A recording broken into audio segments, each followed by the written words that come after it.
Scott aja, tinggal diputar-putar aja transisinya, jadi anak sehat, anak kuat, jadi insya Allah masuk surga. Tapi kita stay ini mau masuk surga? misalkan setengah jam. Kita dong. Siapa yang mau masuk sumur? Jangan dikepung. Kita di kota Palau, stay kita. Jadi ini kayak streaming videonya. Videonya kayak Ini saya jadi salah nih. jangan gue kayak gini. Saya bikin ini karena saya Paling kalau misalnya ada tolong jangan dicari saya nanti pas pulang ya. Ada tanya jawab dari sana ke Bismillah, assalamualaikum warahmatullahi kan ada di situ wabarakatuh. kesukaan ini mahasiswa. oh ini fokus sana. Oke. Bicara surga teman-teman, saya pernah ditanya oleh seorang anak SMP di Cirebon. Anak SMP ini bertanya sama saya, Kak Danang, surga itu buat kita masing-masing kan beda-beda ukurannya. Kak Danang bisa tahu nggak berapa sih ukuran surga yang paling kecil buat seseorang? Yang paling kecil. Teman-teman sudah tahu semua bahwa Allah ciptakan surga itu seluas bumi dan langit, betul nggak? Nah, seluas itu teman-teman kita beda-beda nih kebagiannya, karena amal kita pasti beda-beda.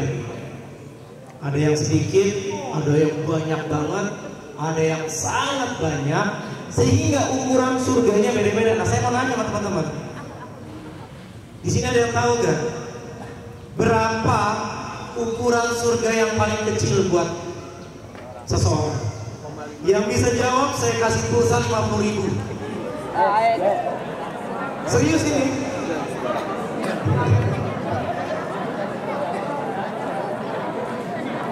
Tunjuk tangan ya.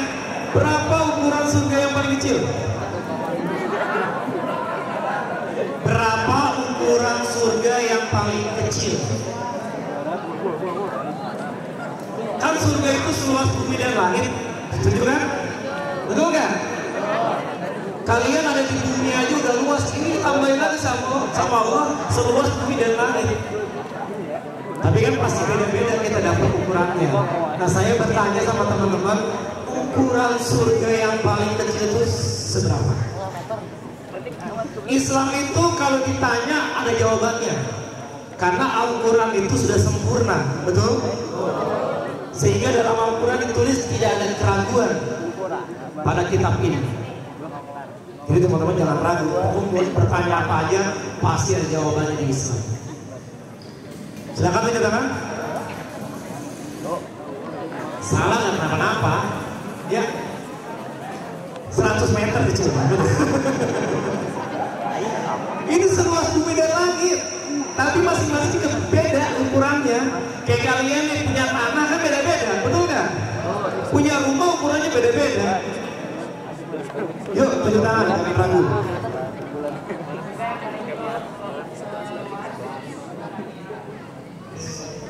Kalau itu bahasa analogi ya, kiasan surga di tempat ibu. Gak apa-apa, gak apa. Nama kamu siapa? Kelas berapa? Saya doakan kamu jadi menteri agama. Yuk, yang putri, ya silakan. Gak apa-apa. 60 asta, salah.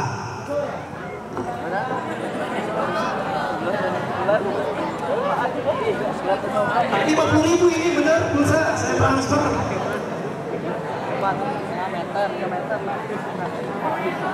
2 meter. Baik, teman-teman, saya pernah ikut kajian tentang surga. Kita tinggal di dunia tujuannya ke surga, betul kan? Jadi saya pernah dapat dari seorang ustaz, dia almarhum. Dulu dia ketua dari Masjid Al-Istiqlal, Masjid Istiqlal. Dia bilang surga yang paling kecil buat seseorang yang pahalanya paling sedikit itu seluas 11 kali lipat bumi. 11 kali lipat bumi. Itu yang paling kecil, teman-teman. Jadi betul, kalau orang yang gak masuk surga itu orang yang rugi, betul kan? Baik, hari ini teman-teman saya ingin bercerita tentang surga. Tapi Tapi sebelum saya bercerita, saya ingin teman-teman konsentrasi dulu. Lihat jari saya lalu sebutkan. Ini berapa? Bareng-bareng. Begitu mulai. Bukan nggak fokus kan? Masa ini dibilang 1. Putri, berapa Putri? 3. Putrinya fokus. Putra berapa? Ini putranya nggak fokus. Kita fokus dulu ya. Coba tangan kanannya begini, ke samping. Nah begini ya. Tangan kirinya begini, jadi di tangan teman kalian. Nah, tangan kirinya siap ambil.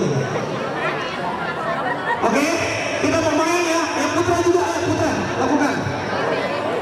Tangan kanan begini, tangan kiri begini di temannya. Tangan kanannya di temannya. Kita buat tarik-tarikan.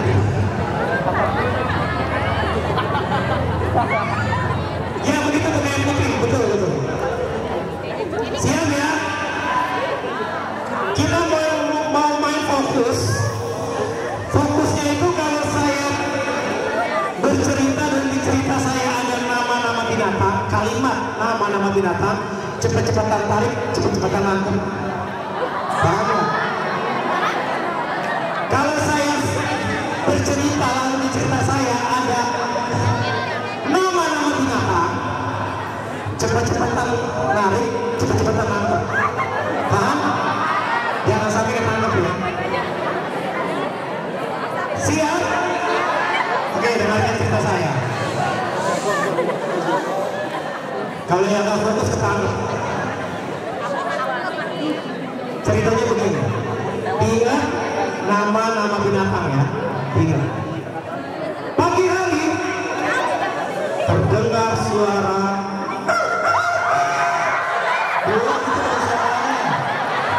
Baru suaranya udah teriak.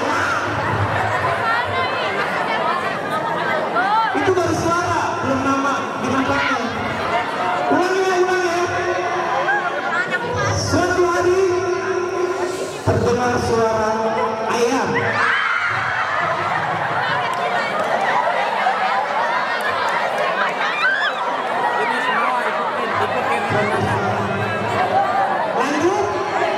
Lanjut gak? Ada seorang anak disuruh sama ibunya mencari tanaman herbal di dalam hutan. Teman-teman tahu di Pulau Sumatera hutannya sangat luas, tidak? Tanamannya, pohonnya itu banyak mengandung tanaman herbal. Si anak ini keluar dari rumahnya, dia buka pintu rumahnya.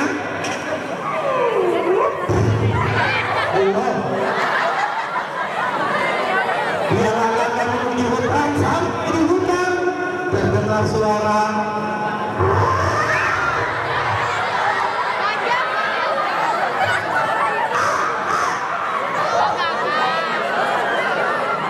Bulan juga nih. Sampai di dalam hutan lebih dalam, tiba-tiba dia melihat pohon.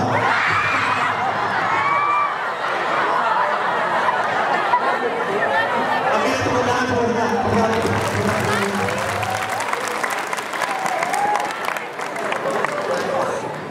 Baik, saya akan mulai ceritanya. Kita duduk yang rapi. Tapi sebelum saya cerita, yang pertama itu yang kita lakukan rasa syukur kita kepada Allah Subhanahu wa Ta'ala. Betul tidak? Allah yang memberikan segalanya. 2 tahun yang lalu, udara yang segar yang Allah ciptakan jadi mahal karena COVID, betul? Di Jakarta harga udara 1 tabung kecil itu 4 juta. Ketika COVID naik ya grafiknya. Padahal Allah yang Maha Esa, yang Maha Pencipta, tidak pernah meminta sepeser pun uang dari kita. Betul? Dari kita lahir sampai hari ini Allah tidak minta. Tapi ketika terjadi COVID, harga oksigen itu 4 juta dan itu pun susah dicarinya di Jakarta. Maka itu teman-teman sekalian, mulut ini jangan pernah berhenti untuk mengucapkan rasa syukur. Dan tidak hanya mengucapkan alhamdulillah saja teman-teman, tapi harus dengan sebuah perbuatan. Dan salah satunya tanda orang bersyukur kepada Allah adalah melakukan perintahnya. Yang pertama adalah sholat. Saya yakin teman-teman tadi subuh sholat di masjid. Yang laki-laki itu tanda rasa syukur kita kepada Allah. Teman-teman adik-adik sekalian, sahabat kadang, setiap sholat itu ada kalimat sholawat. Tuhan yang Maha Pencipta menciptakan Nabi Muhammad, Dia pun mengajak para malaikat untuk bersalawat. Berarti kalau kita tidak pernah sholawat, berarti kelihatan kita jarang sholat. Padahal di setiap sholat kita ada salawat buat Nabi kita. Hari ini saya ingin mengajak teman-teman untuk salawat bareng-bareng. Karena hanya Nabi Muhammad yang bisa memberikan kita syafaat. Ini bentuknya bisa disambung. Aseli ya namanya. Aseli. Sebentar, saya tes. Karena Nabi Muhammad yang memiliki syafaat teman-teman. Jadi kalau kita tidak bersalawat, bagaimana mungkin Nabi Muhammad ingin memberikan kita syafaat? Dan kalau kita tidak sholat, berarti kita sangat jarang untuk bersalawat. Oh, tidak sampai ya. Boleh saya pinjam 1 mic lagi? Ternyata kejauhan.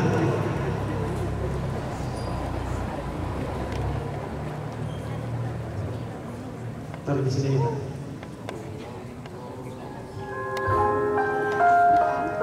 Oke, bersama-sama kita salawat buat Nabi kita. Hanya Dia yang sangat peduli sama umatnya. Kedengaran kan musiknya? Salatullah. Masya Allah. Semuanya.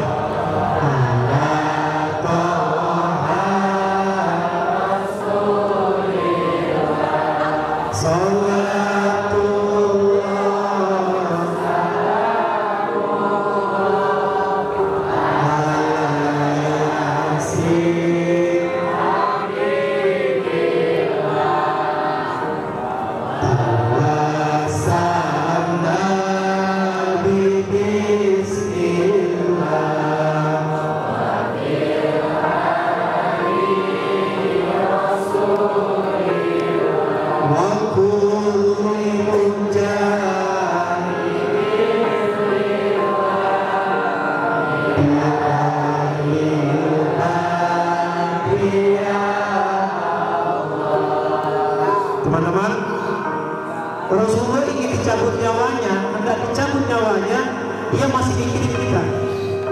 Itu Nabi kita. Nabi yang lain gak begitu teman-teman. Nabi Yunus aja lari. Nabi Yunus gak mau menghadapi umatnya, dia lari. Akhirnya sama Allah dihukum, dimakan sama paus. Nabi siapa lagi yang lari? Nabi Lut. Pergi dia. Dia minta umatnya diazab. Nabi Lut.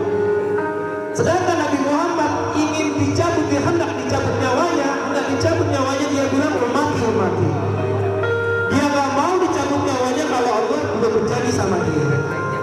Dia bilang sama Jibril, tanyakan kepada Rabbku Tuhanku, apakah umatku masuk surga. Itu Nabi kita teman-teman, beda dengan Nabi yang lain. Jibril bertemu Allah, menyampaikan pertanyaan itu pada Allah. Apa kata Allah? Telah aku ciptakan surga yang seluas bumi dan langit itu buat umatnya kekasihku Muhammad. Itu Nabi kita teman-teman. Jadi saya berharap teman-teman tuh kalau pengen mencari idola, jangan yang lain. Dia Muhammad Rasul kita, dialah idola kita. Karena hanya Dia yang bisa menyelamatkan kita teman-teman. Bahkan menyelamatkannya bukan untuk umatnya saja, untuk seluruh manusia. Nabi Adam lari nyari Nabi Muhammad, disamperin sama umatnya, kata Nabi Adam, aku pun dihukum sama Allah, diturunkan ke dunia, makanya aku takut. Nafsi-nafsi masing-masing. Yang bisa menyelamatkan kita adalah Muhammad, cari dia. Nabi Musa juga begitu, Nabi Ibrahim jadi dua begitu. Teman-teman, jangan pernah meninggalkan sholat, karena di sholat ada sholawat. Itu bukti kita cinta sama Nabi kita. Semoga kita semua masuk surga bersama ayah bunda. Mau ajak ayah bundanya? Kalau mau ajak ayah bundanya, saya punya sebuah cerita buat teman-teman. Tolong disimak, tolong diambil yang baik, agar kita bisa masuk surga bersama ayah bunda. Sebentar. Boleh saya pakai instrumen, teman-teman? Boleh. Pakai ya. Karena kan instrumen itu mempengaruhi ceritanya. Dulu ada seorang penggali kubur, teman-teman. Pekerjaannya, profesinya menggali kubur. Teman-teman tahu, yang memesan kuburan itu bukan orang yang mati, tapi orang yang hidup. Karena yang pesen orang yang mati pasti kabur, itu yang menggali kubur. Pakai kain kafan itu datang, nggak mungkin. Yang jelas orang yang hidup. Ada seorang bapak tinggalnya di negeri Syam, pekerjaannya menggali kubur, usianya 50 tahun, setengah abad. Dia menggali kubur, teman-teman. Waktunya itu beda-beda. Kalau malam pesan, yang pesan malam, ya dia menggali kuburnya malam. Kalau siang, dia menggali kuburnya siang. Usianya 50 tahun. Inilah sosok seorang bapak. Dia akan bekerja apapun, yang penting anaknya bisa sekolah, bisa makan, bisa punya obat kalau sakit. Bedanya kurang ini nggak kepotong sih. Kalau saya bilang sama teman-teman, setuju gak? Saya bilang bapak kalian, ayah kalian, abi, papa adalah pahlawan. Oke, setuju. Saya mau nanya sama yang putri, kapan terakhir kalian peluk pahlawan itu? Satu orang yang bilang kemarin. Yang putri dulu, yang putri. Karena anak perempuan itu cinta pertamanya kepada laki-laki adalah kepada pahlawan itu yang bernama bapak.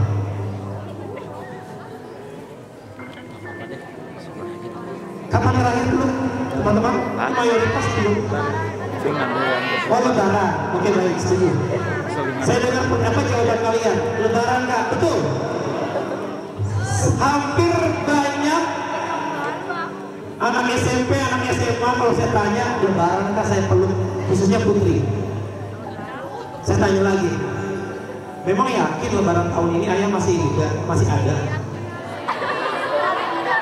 Kak, jangan bilang begitu. Nah, kan kita nggak yakin nih, nggak yakin, karena kita nggak tahu tentang kematian.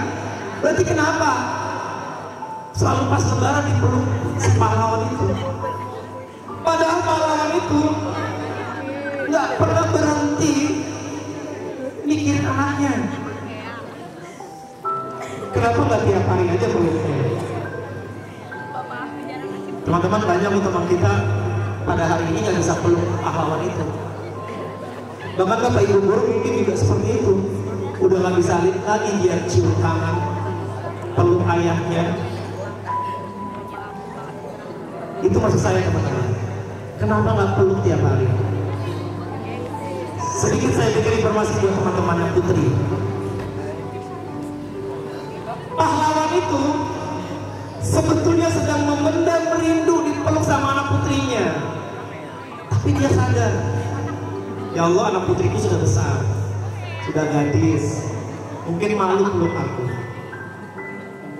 Jadi dipendam rasa rindu itu, teman-teman.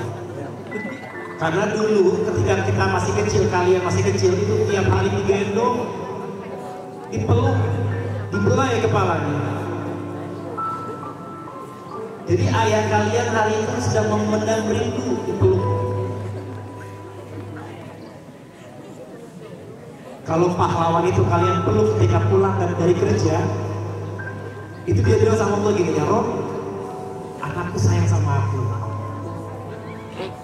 Coba kalian lihat bapak-bapak yang kerja dorong gerobak, mikul, ngojek, mencangkul seperti Pak Abdurrahman ini dan cerita saya ini, menggali kubur dia mencangkul.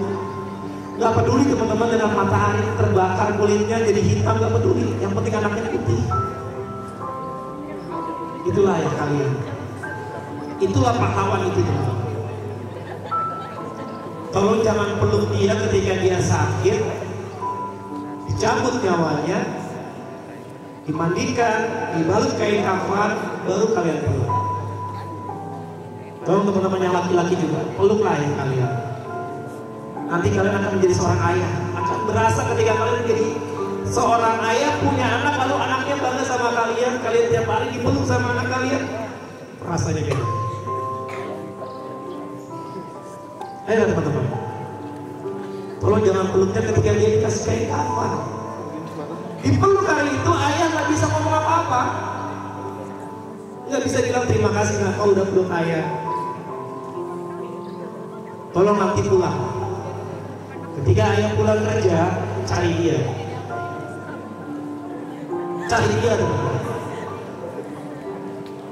Kalau bisa bikinkan teh hangat, teh manis, dipeluk lalu bilang di telinganya, ayah maaf aku udah lama gak peluk ayah. Ayah adalah pahlawanku. Aku bilang sama Allah, ya Allah, panjangkan usia ayahku. Kak, kalau ayah itu pahlawan, ibu apa kak? Ini yang laki-laki nih. Ini yang laki-laki dengerin. Roma Irama udah bilang, kalau kau cinta sama istrimu, cintai dulu ibumu, itu yang pertama. Kalau kau patuh sama pemimpinmu, patuhi dulu ibumu. Itu Roma udah bilang kayak gitu. Kalau teman-teman tahu cerita Uwais Al-Qarni, dia gendong bundanya yang lumpuh ke Ka'bah jalan kaki 800 km. Dia nggak bisa beli unta karena pada hari itu kendaraannya adalah unta. Tapi dia punya tubuh, dia belajar, dia olahraga sehingga tubuhnya jadi kuat. Lalu dia bawa bundanya 800 km ke Ka'bah dari Yaman, Afrika. Karena bunda adalah malaikat teman-teman. Tolong peluk bunda kalian. Bunda rindu sama anak bujangnya. Dia berharap kalian itu peluk dia teman-teman. Karena dia malaikat, dia patuh sama Allah untuk membesarkan kita. Itulah malaikat. Kalau dia bilang, nah jangan pulang malam-malam, bukan karena cerewet, karena dia takut anaknya kenapa-napa. Dia nggak mau anaknya menjadi korban tawuran. Dia nggak mau anaknya celaka karena geng motor. Karena dia sudah merawat, teman-teman, melahirkan kita taruhannya nyawa. Dirobek bunda kita, dijahit bunda kita. Sakitnya luar biasa. Tapi ada sakit yang lebih sakit dibandingkan melahirkan. Apa kata Nabi? Sikap kita. Kalau teman-teman menjadi orang hebat kelak di masa yang akan datang, kalau teman-teman menjadi orang sukses kelak di masa yang akan datang, kedua pahlawan dan malaikat ini teman-teman, demi Allah, tidak bakalan minta harta kalian. Kalian nih, ya punya mobil misalnya, mobilnya mewah. Bunda kalau telepon kalian, paling nanyanya apa? Sudah sarapan belum? Tuh, itulah mereka. Kalian tinggal di apartemen yang mewah, Bunda telepon kalian, gimana keadaan kamu nak? Tuh, malaikat itu teman-teman. Gak bakalan dia nanya, nah kapan beli Bunda rumah rumah. Tidak. Tolong yang laki-laki nanti pulang cari malaikat itu. Saya lanjutkan cerita Pak Abdurrahman. Pagi hari itu rumah Pak Abdurrahman diketuk, teman-teman. Ternyata yang mengetuk seorang ibu. Ibu yang sedang sedih karena kehilangan anggota keluarganya. Lalu Pak Abdurrahman buatkan kuburan bersama temannya. Datanglah ibu dengan keluarganya dengan jenazahnya. Lalu Pak Abdurrahman beserta temannya di dalam lubang kubur siap menerima jenazah dari keluarga si ibu. Ketika diletakkan, tiba-tiba kuburan menjadi taman surga. Dan itu yang melihat hanya Pak Abdurrahman, teman-teman. Dia bilang sama sahabatnya, aku lihat taman surga. Kata sahabatnya, Pak, Bapak belum sarapan ya? Bapak berhalusinasi ya? Bagi Allah, teman-teman, untuk menunjukkan kebesarannya itu sangat mudah. Kalau teman-teman baca Al-Quran, Nabi Musa bisa membelah lautan karena Allah. Nabi Ibrahim tidak terbakar oleh api karena Allah. Nabi Muhammad bisa dijalankan dengan buruk karena Allah, Isra Mi'raj. Nabi Isa bisa menghidupkan manusia karena Allah. Mudah bagi Allah untuk menunjukkan kebesaran. Sehingga si Pak Abdurrahman hari itu ditunjukkan sama Allah. Dia lihat kuburan dari jenazah itu menjadi taman surga. Siapa dari sini yang ada di sini yang tidak ingin ketika mati kuburan itu jadi taman surga? Pasti semuanya ingin. Pak Abdurrahman punya usia sudah setengah abad bertanya, siapa jenazah ini? 2 bulan kemudian, teman-teman, ibu itu datang lagi sama pesannya minta kuburan dibuatkan. Dan ternyata Pak Abdurrahman jadi ingat lagi tentang surga itu.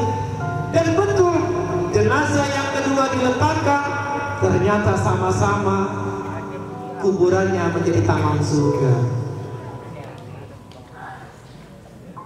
Penasaran Pak Abdurrahman? Bu, ini saya 2 kali melihat taman surga dan yang lain tidak melihat. Siapa mereka, Bu? Si ibu bilang apa, teman-teman? Beri menangis. Bahkan air matanya jatuh menetes. Jatuh menetes air matanya. Mereka adalah anak saya, Pak. Yang pertama, anak pertama, kebiasaannya itu belajar. Masya Allah, teman-teman, kebiasaannya belajar.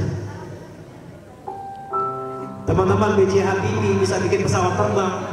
Saya yakin di masa mudanya dia kurang bermain, yang banyak adalah belajar. Sehingga dia punya ilmu namanya crack, Mr. Crack dibilangnya. Dia tahu bagaimana bisa menghitung ketika pesawat landing. Dia tahu retakannya berapa inci dari berat dari pesawat itu, ditambah lagi dari isi pesawat itu. Jadi ketika landing tahu retakan itu, sehingga dia bisa mengukur usia pesawat ini. Kalau udah melewati jangan dipakai. Sehingga B.J. Habibie bisa menyelamatkan miliaran manusia karena belajar. Jadi si ibu bilang, anak saya yang pertama belajar di pesantren dan tidak pernah mengeluh, Pak. Saya selalu lihat dia megang kitab, megang buku. Teman-teman, bunda dan ayah membesarkan kita tidak pernah bercanda. Sama sekali mereka nggak pernah bercanda membesarkan kita. Bunda melahirkan kita itu nggak pakai bercanda, sakitnya luar biasa. Mengandung 9 bulan tidur susah. Ayah sama, ketika dia bekerja di jalan itu taruhannya nyawa. Banyak seorang ayah yang celaka, teman-teman, di jalan. Banyak seorang ayah yang meninggal di tempat pekerjaannya. Kedua-duanya sama, taruhannya nyawa misalkan kita. Berikan yang terbaik buat mereka teman-teman. Caranya kadang-kadang belajar. Kata dengan sungguh-sungguh menuntut ilmu sama Allah diangkat derajatnya. Makanya B.J. Habibie diangkat derajatnya. Harum namanya teman-teman. Baik di dunia internasional maupun di nasional. Karena belajar. Teman-teman jangan sia-siakan waktu kalian hari ini. Jangan menganggap kadang-kadang santai aja kan. Enggak, tidak. Karena ayah sama bunda gak pernah santai. Apalagi kalau kita sakit, apalagi kalau kita butuh dana, gak santai itu orang tua kalian. Maka balaslah dengan belajar teman-teman. Bu, yang kedua siapa? Adiknya Pak. Oh, berarti adiknya belajar juga? Tidak Pak. Si adik menggantikan bapaknya. Ayahnya ini sudah meninggal, suami saya meninggal. Si adik tidak ingin kakaknya berhenti di pesantren, berhenti sekolah. Akhirnya adiknya menggantikan ayahnya bekerja. Dan uang hasil kerjanya buat kakaknya agar bisa tetap di pesantren. Teman-teman, kedua-duanya surga. Oh, berarti ke dalam ayah bundaku surga? Iya.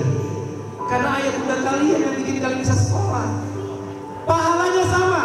Orang yang menuntut ilmu sama orang yang membiayai agar orang itu bisa menuntut ilmu, pahalanya surga dari Allah. Bahkan orang yang mengajar, berarti bapak ibu guru kalian juga masuk surga. Akhirnya Pak Burahman yang menggali kubur teman-teman, keesokan harinya dia masuk di sebuah kampus ilmu agama. 3 tahun kemudian selesai kuliahnya, dia menjadi ustaz. Lanjut dia sampai gelarnya doktor. Akhirnya dia menjadi Syekh Abdurrahman Al-Affar, kelahiran Suriah, negeri Syam, Timur Tengah. Dari menggali kubur karena ilmu, diangkat derajatnya menjadi seorang syekh. Barusan auto apa? Kayak videonya itu kan kayak Negeri Indonesia, durasinya gitu. adik-adik sahabat Kadana, negeri kita ini luas. Saya sudah datang hampir ke 10.000 sekolah seluruh Indonesia. Setiap 30 menit Udah. balik lagi. Sumatera, Kalimantan, Sulawesi, Manokwari, NTB. Ya udah ini. Saya datangin teman-teman. Ini gak bisa kan? Dan negeri ini butuh kita, Bisa di kan? kalian. Bisa. Enggak mas. Negeri ini butuh kalian. Dia agak keras kayak susah. Saya yakin di masa yang akan datang. Maka tadi saya bilang sama teman kalian, saya doakan kamu menjadi menteri agama. Itu doa saya. Bapak Ibu guru akan bangga lihat kalian menjadi menteri, menjadi jenderal, menjadi pengusaha, menjadi ulama, menjadi atlet yang profesional. Tapi soleh, teman-teman. Tapi soleha, teman-teman. Karena negeri ini butuh kita. Utamanya kalian. Kalau saya, Bapak Ibu guru, orang tua kalian, kalau mengikuti usia Nabi Muhammad 63 tahun sebentar lagi kita. Tapi kalianlah teman-teman yang kita tunggu. Dan yang menunggu kalian adalah bangsa dan rakyat Indonesia. Kalian bisa menjadi B.J. Habibie lagi teman-teman, menggantikan B.J. Habibie. Kalian bisa menjadi Jenderal Sudirman teman-teman. Kalian bisa menjadi Tengku Umar, Cut Nyadin, Pangeran Diponegoro, para pahlawan untuk negeri ini. Dan kalianlah yang akan datang nanti di masa yang akan datang. Kalian akan muncul. Jangan sia-siakan, caranya gampang, belajar. Itu saja. Jangan teman-teman masuk geng motor, ikut tawuran, nauzubillah, membunuh, nauzubillah. Jangan teman-teman. Jangan sia-siakan waktu muda kalian. Karena kebaikan yang dilakukan akan datang kepada orang yang melakukan kebaikan itu. Dan sebaliknya, kejahatan yang dilakukan oleh orang itu, kalau dia tidak bertobat, maka kejahatan itu akan datang ke dia. Teman-teman, ketika saya bercerita di Tasik, Malaya, di SMK, 2 hari kemudian ada satu anak laki-laki WA saya. Pertama di Facebook, kemudian dia minta nomor WA saya kasih, lalu dia bilang sama saya, Kak, saya uang yang 2 hari lalu kakak datang ke SMK saya. Saya ingin mengucapkan terima kasih kepada kakak karena telah mengingatkan saya kembali kepada ibu saya.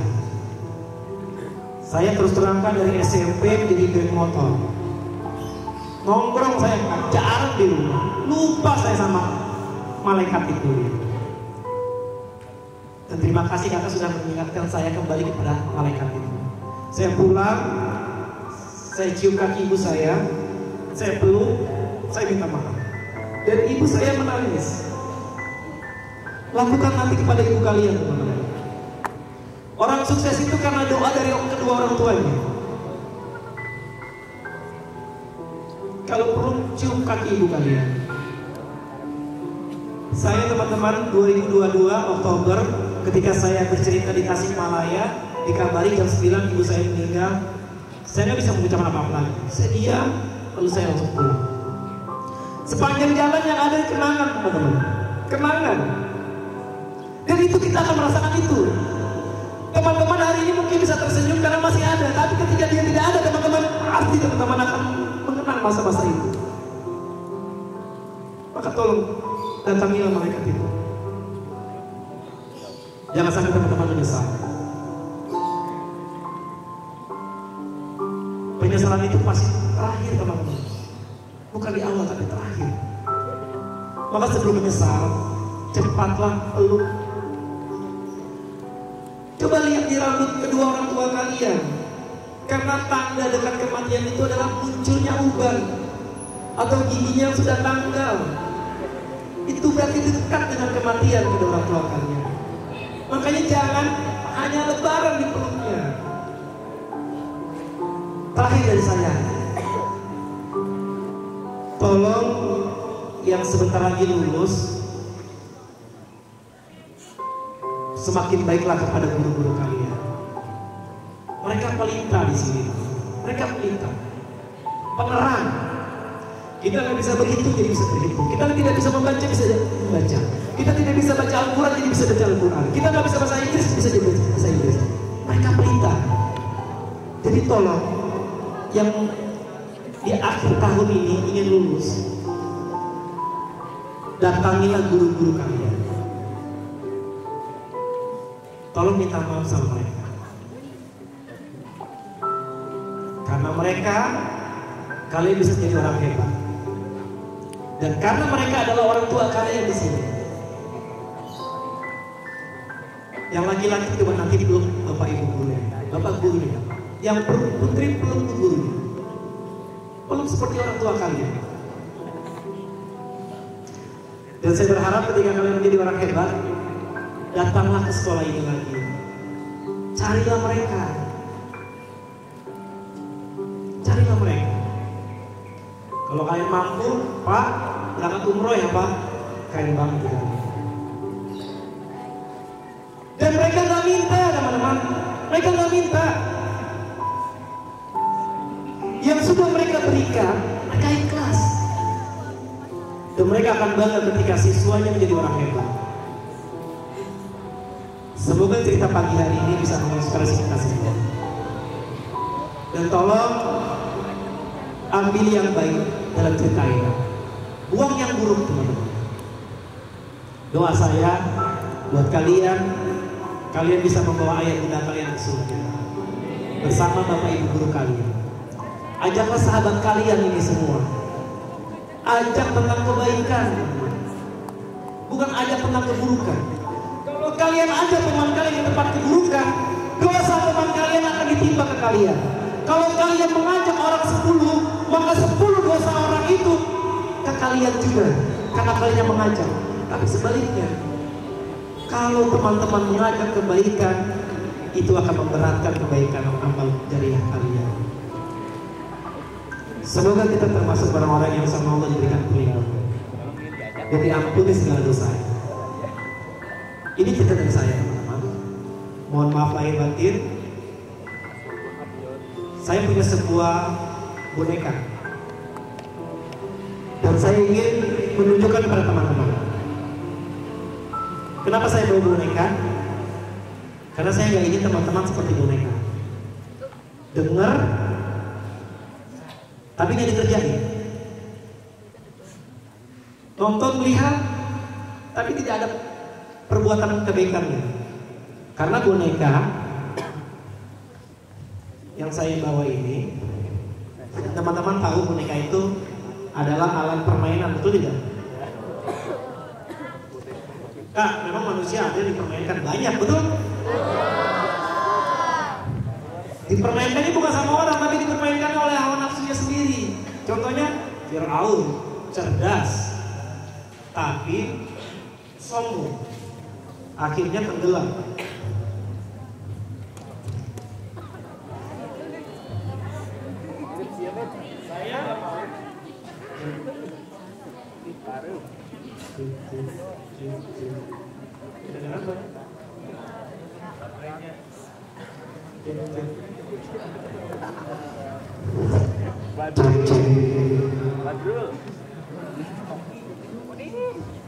Saya tidak ingin teman-teman seperti boneka yang mudah dipermainkan. Ini saya permainkan menjadi boneka yang nakal.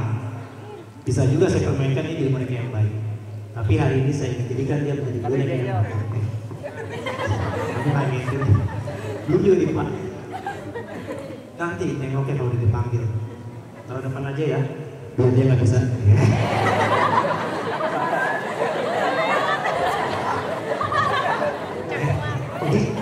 Odi. Tangan dong. Odi, gigi Kak Dana. Astagfirullahaladzim. Alhamdulillah. Kamu kenapa bersyukur? Selesai. Kamu gigit Kak Dana. Oh iya. Harusnya beristighfar. Oke. Coba. Beristighfar. Ya Allah. Amin. Ini kelihatan kalau kamu nggak pernah ngaji. Aku ngaji kan? Kok ngaji begitu kalimat thayyibahnya salam? Maksudnya?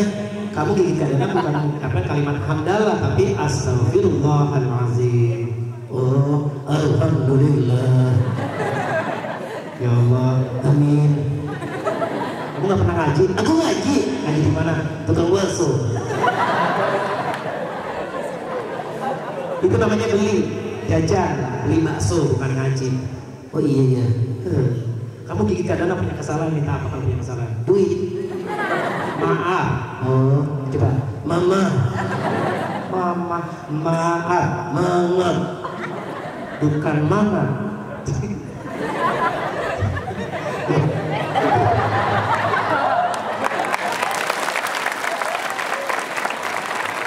Aduh, Iya. kamu mau nggak masuk surga? Enggak. Kenapa? Boneka. Oh iya, boneka masuk kemana? Laundry. Masuk laundry. Iya enggak. Masuk mesin cuci. Oh jadi harum, wangi dan bersih dong. Enggak. Kenapa? Jadi pingsan. Kok pingsan? Diputar.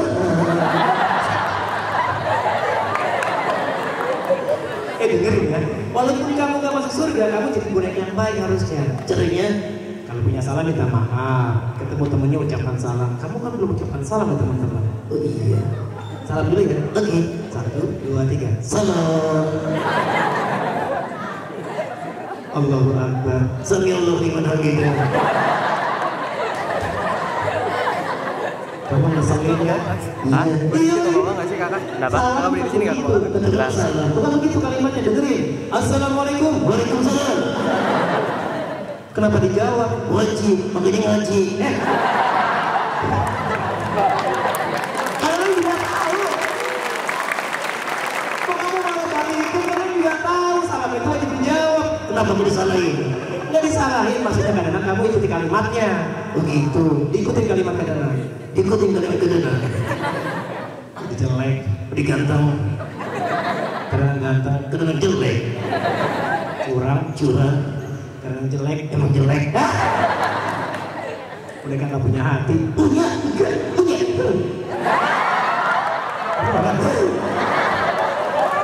Masa kakak sama adik marah? Kamu jangan marah kayak gitu. Aku punya hati. Nah. Terus kamu ngapain kayak gini sikapnya? Kita putus. Apa dia putus? Laundry. Surga kamu laundry. Kamu salam. Iya iya. Salam yang benar. Iya. Assalamualaikum. Assalamualaikum. Salamnya curang. Kenapa ke putri saja? Habisnya cantik-cantik. Laki-laki gimana? Innalillahi. Kamu ke putri salam ke laki-laki innalillahi. Memang yang di belakang apa? Bidadari. Yang di depan Buser. besar polisi. Bukan kakak. Besar apa? Bujang serem. Kamu matanya lihat aja. Aku lihat. Coba lihat yang di belakang. Wow. Lihat yang di depan.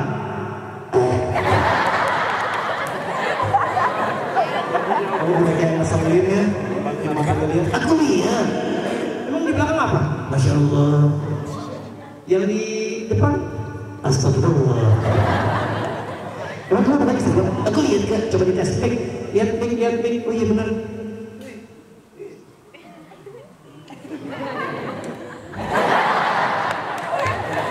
Aku lihat kak. Ya, kamu salah juga sama yang laki-laki ya? Iya. Assalamualaikum.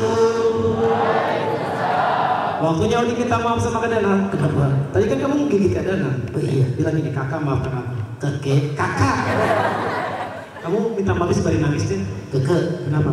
Aku gak bisa nangis. Kenapa? Gak punya hati. Tapi kan kamu bisa suara menangis. Oh iya. Gimana? Itu saya pengen nangis. Sapian. Nangis bukan begitu, nangis gitu. Oke. Bilang nih, kakak maafkan aku sembari nangis. Siap. 1, 2, 3.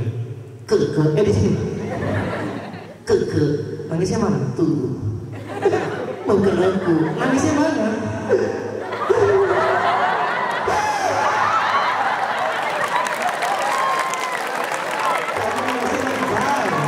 Itu sungguh-sungguh kakak. Oh seru-seru ya dah. Kadang maafin, tapi caranya gini. Kamu tetap harus mendapat hukuman. Hukumannya apa? Kamu harus nyanyi di depan teman-teman. Yes. Bisa gak? Enggak. Kamu bilang yes. Ajarin. Oh, gitu. Karena ini nyanyi, kamu yang lanjutkan lagunya. Kakak duluan. Iya, kamu lanjutin. Siap. Topi saya bunga. Odi. Lanjutkan. Lanjutkan. Lanjutkan. Kamu disuruh siapa begitu? Kedana. Lagunya dilanjutkan, maksudnya syairnya, liriknya. Oh. Yang benar. Iya. Topi saya bunda. Yang benar. Menclok di jendela. Kamu nyanyi lagu apa? Burung pakai topi. Gak ada yang pakai topi. Ada. Kata siapa? Tanya sama laki-laki.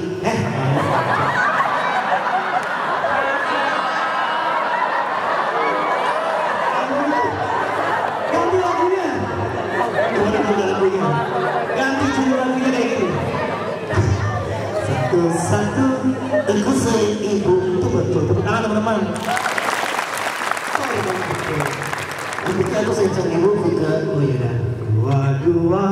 Juga sayang ibu. Ayah dong. Ibu. Ayah. Ibu. Kenapa 3 kali?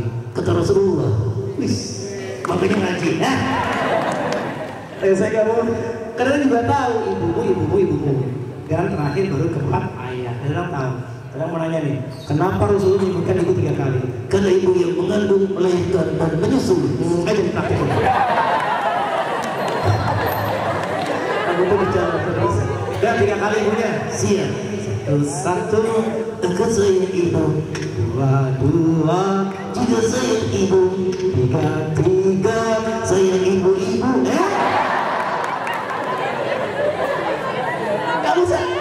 Kenapa saya ibu?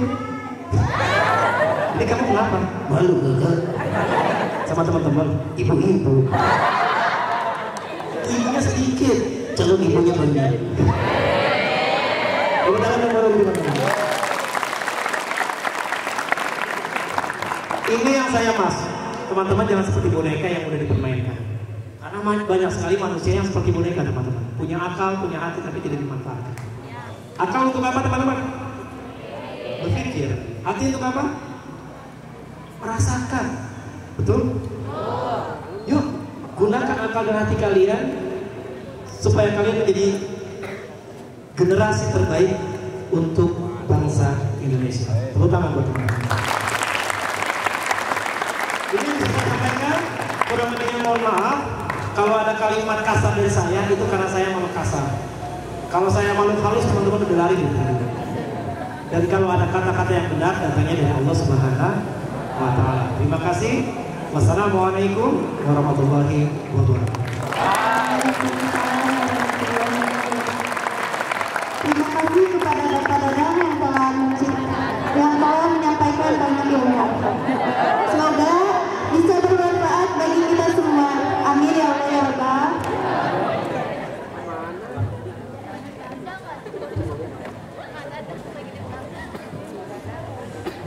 Oke, untuk selanjutnya, apakah di sini? Bentar dulu.